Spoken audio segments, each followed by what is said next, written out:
gini loh, aksi-aksi kecil kita akan membawa kita kepada aksi-aksi besar, gitu. Jadi maksud saya banyak sih ratusan, komentar atau ratusan DM, "Kawanda gimana? Aku mau ikut ke Gaza, aku mau ikut ke Gaza."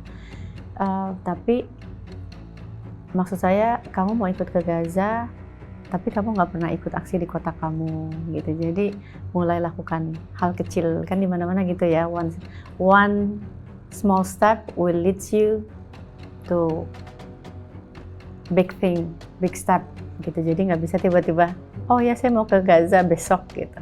Jadi kamu mulai dari langkah kecil, hal kecil. Sebetulnya kalau ngomongin kemanusiaan ya kamu mulai peduli sama orang-orang sekitar kamu, gitu. Nanti pasti langkah itu akan membawa kamu ke suatu titik, ya sama aja sih sebetulnya sama saya. Mulai dari aksi-aksi kecil, kenalan sama teman-teman aktivis.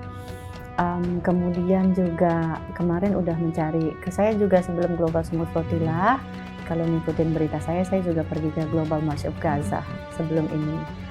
Dan sebetulnya waktu itu gelisah karena ini aksi internasional diikuti oleh 45 negara, di mana Indonesia, gak ada delegasi Indonesia.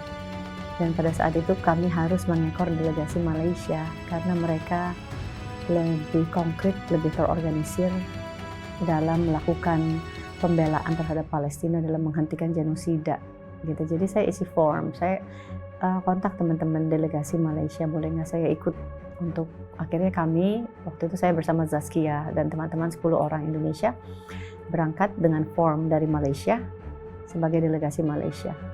Maksudnya sebagai negara besar yang sama-sama merasakan penderitaan dijajah. Ratusan tahun ya kita dijajah Belanda ya.